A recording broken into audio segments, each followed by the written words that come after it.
বৃষ রাশির ক্ষেত্রেও 2026 সালে যেই বৃহস্পতি কর্কট রাশিতে অবস্থান করবে, যখনই সে তুঙ্গ হবে এবং একটা বছর ধরে সে কর্কট রাশিতে থাকবে, বৃষ রাশির জন্য সে কিছু স্থাবর অস্থাবর সম্পত্তি জেনারেট করবে। কিছু মামলা মোকদ্দমা যাদের ছিল সেই জায়গাটা আস্তে আস্তে নিষ্পত্তি করবে।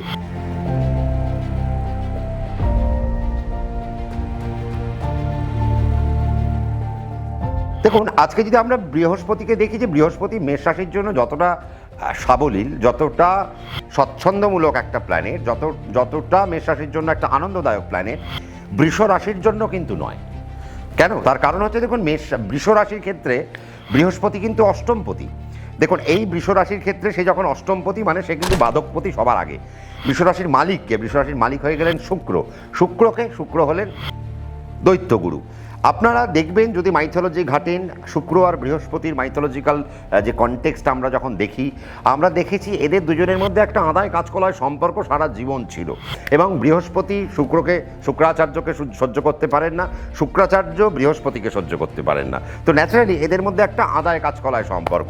দেখুন, আবার কেমন একটা বিষয়, বৃহস্পতি দেবগুরু, শুক্রাচার্য তিনিও দৈত্যগুরু, বাট দুজনেই গুরু। তার মানে দুজনেই কোনো না কোনো ইউনিভার্সিটির প্রিন্সিপাল, বা দুজনেই কোনো না কোনো কলেজের প্রিন্সিপাল, কেউ কারো থেকে কম নয়। এবার বৃহস্পতি সে যখন বৃষ রাশির ক্ষেত্রে অষ্টমপতি, বৃষ রাশির ক্ষেত্রে সে কিন্তু বাধকপতি সবার প্রথমে। কারণ আপনারা যখনই কোনো কিছু, দেখুন, আমি জ্যোতিষটাকে এইভাবে আপনাদের সাথে আলোচনা করি যাতে আপনাদের মধ্যেও জ্যোতিষের যে শিক্ষা সেটা যেন আপনাদের অন্তর পর্যন্ত পৌঁছয়, এবং জ্যোতিষকে আপনারা অনেক বেশি সায়েন্টিফিক্যালি আপনারা যেন এটাকে বুঝতে আরম্ভ করেন। তার কারণ দেখুন, এর মধ্যে তো কোনো কুসংস্কার নেই, এর মধ্যে রয়েছে প্রতিটা পরতে পরতে একটা করে অঙ্ক।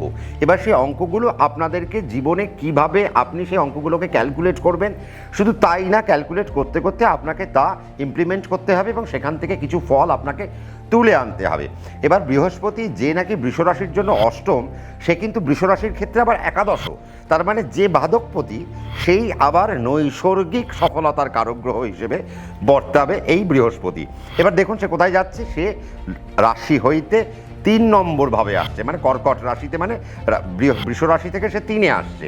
কোথায় 3 মানে হচ্ছে আপনার আয়ুর জায়গা, 3 মানে হচ্ছে আপনার সম্পর্কের জায়গা, 3 মানে হচ্ছে আপনার লেখালেখির জায়গা। এই আমরা দেখি না, আজকে অনেকে লেখালেখি করছেন, লেখার জগতে এসে তারা হয় কেউ একজন ভালো গদ্যকার হচ্ছেন, বা ভালো কেউ কবিতা লিখছেন, বা কেউ হয়তো বড় বড় জার্নালে লিখছেন, কেউ হয়তো মেডিকেল শাস্ত্রের উপর কোনো জার্নাল লিখছেন, বা বিভিন্ন বিষয়ে যারা লেখালেখি করেন, কেউ হয়তো জার্নালিজমে আছেন, তারা হয়তো, বা কেউ হয়তো সংবাদ মাধ্যমে আছেন, সেখানে কোনো কন্টেন্ট ক্রিয়েট করতে হচ্ছে, বা সেখানে কোনো নিউজকে সেখানে হয়তো লিখতে হচ্ছে, বা কোনো সংবাদকে লিখতে হচ্ছে।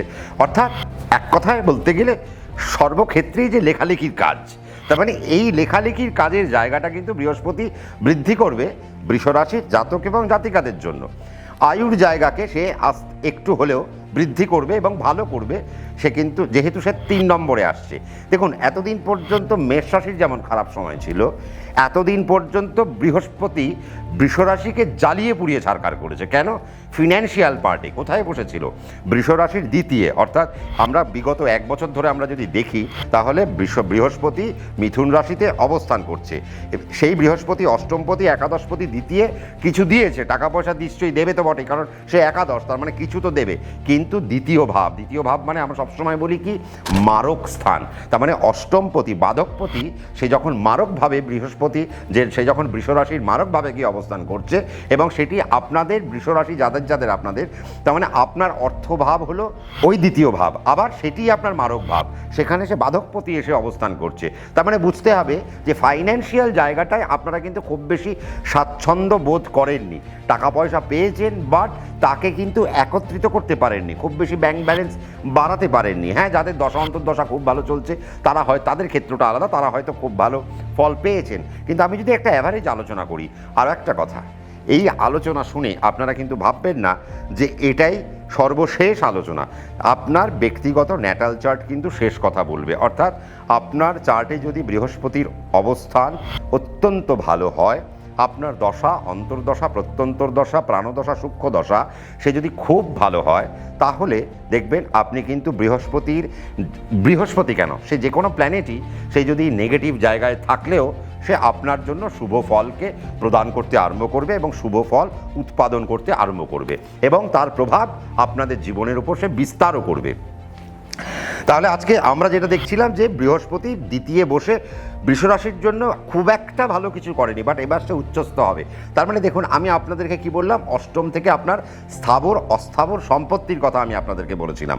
তার মানে বৃষরাশির ক্ষেত্রেও 2026 সালে যেই বৃহস্পতি কর্কট রাশিতে অবস্থান করবে, যখনই সে তুঙ্গ হবে এবং একটা বছর ধরে সে কর্কট রাশিতে থাকবে, বৃষরাশির জন্য সে কিছু স্থাবর অস্থাবর সম্পত্তি জেনারেট করবে।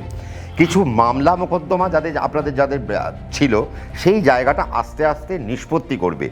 সম্পর্কের যে জায়গাগুলো বৃষরাশির জন্য অত্যন্ত নেগেটিভ হয়ে গেছিল, যাদের সাথে আপনার অত্যন্ত প্রাণের একটা বন্ধুত্ব ছিল, সেই প্রাণের বন্ধুত্ব কোথাও যেন একটা দূরত্বে তৈরি হয়ে গেছিল। মানুষের সাথে, আপনার সাথে কারোর হয়তো সম্পর্ক ভালো, সুসম্পর্ক টিকছিল না। এবার কিন্তু তার জায়গায় একটা মলম বা প্রলেপ আপনি কিন্তু দিতে আরম্ভ করবেন, কারণ বৃহস্পতি এবার 3 নম্বর এসে সেই জায়গাটা কিন্তু তৈরি করবে। দেখুন, আমরা 3 নম্বর থেকে কি দেখি, ডিস্ট্রিবিউশন ব্যবসা। তার মানে যারা ডিস্ট্রিবিউশন ব্যবসার সাথে যুক্ত থাকবেন, তাদের জন্য বৃহস্পতি একটা আলাদাই একটা শুভফল তুলতে আরম্ভ করবে। এবং আপনি যদি বৃষরাশি হন, তাহলে এক্ষেত্রে আপনার একটা ভালো সুযোগ আসতে চলেছে।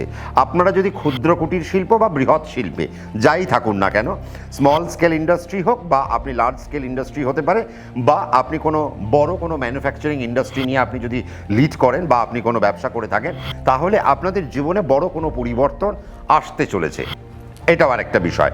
এবং আরও একটা বিষয়, ভোটের তো একটা সময় চলছেই, তো ন্যাচারালি বলতেই হবে যে বৃহস্পতি সে যখন অষ্টমপতি একাদশপতি সে যখন আপনার 3 নম্বরে আসছে, তার মানে বুঝতে হবে বৃহস্পতি যবে থেকে 3 নম্বরে লাগু হবে এবং তার ফল সে যখন পূর্ণভাবে দিতে আরম্ভ করবে, জুন মাস থেকে মোটামুটি আপনারা একটা ভালো ফল পেতে আরম্ভ করবেন। তার মানে বুঝতে হবে যে জুন মাসের পর থেকে আপনাদের পলিটিক্যাল কেরিয়ার আপনারা কিন্তু একটা বড় জায়গায় নিয়ে যেতে পারেন। অসুবিধের জায়গাটা কি হতে পারে, সেটা হচ্ছে যে যারা টিচিং প্রফেশনে আছেন তাদের জন্য একটু প্রবলেম একটা হতে পারে। এবং আরও একটা বিষয়, যারা আধ্যাত্মিক প্র্যাকটিসে রয়েছেন, অর্থাৎ যারা স্পিরিচুয়াল প্র্যাকটিসে রয়েছেন, তাদের জন্য বৃহস্পতি একটা অনবদ্য একটা বছর একটা আনতে চলেছে। এবং যেখানে দাঁড়িয়ে আপনি যদি বৃষরাশি হন, তাহলে আপনার স্পিরিচুয়াল জার্নি একটা অভূতপূর্ব জায়গায় যেতে চলেছে। এবং শুধু তাই না, যারা যারা প্রমোটিং ব্যবসার সাথে যুক্ত থাকবেন, তাদের জন্য বৃহস্পতি কিন্তু একটা অপূর্ব একটা জায়গা কিন্তু আনতে চলেছে। দেখুন, আরও একটা বিষয়, আমি এবার রাশিকে ছেড়ে যদি আমি একটু বলি, তাহলে দেখবেন এই যে আমরা অনুষ্ঠানটা যে আপনারা যখন দেখছেন, আমরা মোটামুটিভাবে একটা বিশ্বের জগতে একটা যুদ্ধকালীন পরিস্থিতি চলছে, খুব একটা খারাপ একটা ক্রাইসিস চলছে, তেলের ক্রাইসিস চলছে, গ্যাসের ক্রাইসিস চলছে। আমি জানি না আপনারা আমার পডকাস্ট কীরকম দেখেছেন, বা আমি বিগত বছরে দুর্গাপুজোর সময় যে পডকাস্টগুলো করে রেখেছিলাম, সেখানে আমি বলেই রেখেছিলাম যে নভেম্বর মাস, অর্থাৎ 2025 সালের নভেম্বর মাস যেই চলে যাবে, তারপর থেকে আমরা বুঝতে পারবো কত ধানে কত চাল।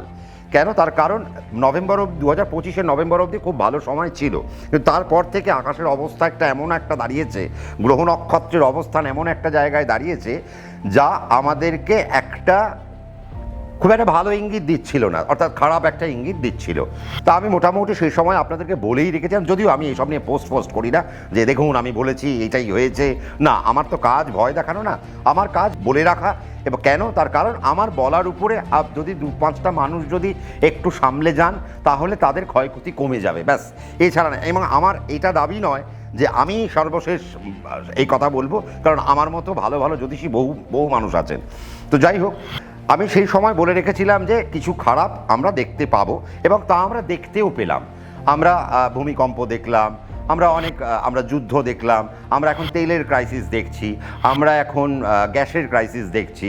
এবং শুধু তাই না, আগামী দিনে এমনও বলা হচ্ছে যে আমাদের একটা এনার্জির একটা লকডাউন হতে পারে, তার মতো একটা সমস্যা আমরা দেখতে পাচ্ছি। বাট আমি আপনাদেরকে একটা জায়গায় আশ্বস্ত করব, সেটা হচ্ছে যে দেখুন, জুন যে মুহূর্তে বৃহস্পতি বায়ু তত্ত্ব ছেড়ে দেবে, এখন তো বৃহস্পতি মিথুন রাশিতে বসে রয়েছে, তার মানে বায়ুতে বসে রয়েছে, তার মানে অগ্নিকারক প্ল্যানেট, সে যখন বায়ুতে বসে, তার মানে দুমদাম আওয়াজ তো বুঝতেই পারছেন। কেন? সেই কি হচ্ছে, মিসাইল পড়ছে, বোম ফাটছে, তার মানে যুদ্ধের পরিস্থিতি, তার মানে আগুনের একটা দাবাদহ, তার মানে একটা গরম পরিবেশ আমরা কিন্তু পাচ্ছি।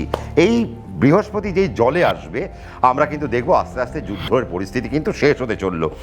এবার দেখুন, আমার খারাপ লাগে কোথায়, এই কিছু লোক আছেন যারা আমার এই অনুষ্ঠানের দিকে তাকিয়ে বসে থাকেন বা মুখিয়ে বসে থাকেন যে সম্রাটদা মুখ থেকে কবে কি বেরোবে এবার তা নিয়ে তারা গুছিয়ে সুন্দর করে আবার একটা করবে এবং পরবর্তীকালে তারাই দেখবেন বড় বড় করে পোস্ট দেবে যে আমি এটা বলেছি। বাট আপনারা যদি খেয়াল করেন যে সর্বপ্রথম আমিই বলে রাখছি, কিন্তু তারপর তারা এটা টুকে নিয়ে তারা এমন কিছু গিমিক তৈরি করবে যে তারাই যেন বলেছেন। যাই হোক, তারা যদি বলেও থাকেন খুব ভালো কথা।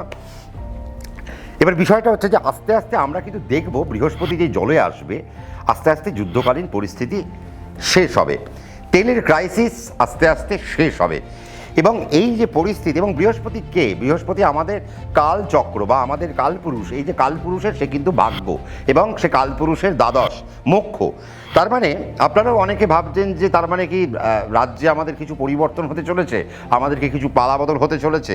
আমি এসব নিয়ে এই মুহূর্তে কোনো আলোচনা করব না, তার কারণ আমি 2026-এর যা ফোরকাস্ট বা ভবিষ্যৎবাণী তা আমি বহু চ্যানেলে আমি পডকাস্ট করেছি, সেই পডকাস্টে আপনারা দেখে নিতে পারেন।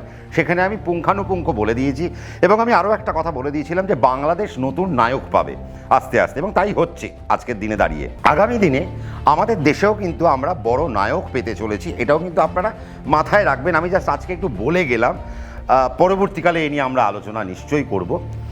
তবে আমাদের দেশেও কিন্তু বেশ কিছু রদবদল হতে চলেছে, বেশ কিছু পরিবর্তন হতে চলেছে। এবং বৃহস্পতি যে ভাগ্যপতি সে যখন চতুর্থে আসছে, তার মানে বুঝতে হবে দেশ ও দশের মধ্যে কোনো প্ল্যানিং এবং কোনো প্রোগ্রামিং বা কোনো প্রোপাগ্যান্ডা বা কোনো এজেন্ডা আস্তে আস্তে কিন্তু পরিবর্তন হতে চলেছে। এবং সার্বিক জনকল্যাণের জন্য যদি কোনো প্ল্যান আমাদের দেশে লাগু না হয়, তো আমাদের দেশের রাজনৈতিক দলগুলোর অবস্থা কিন্তু খারাপ হতে চলেছে।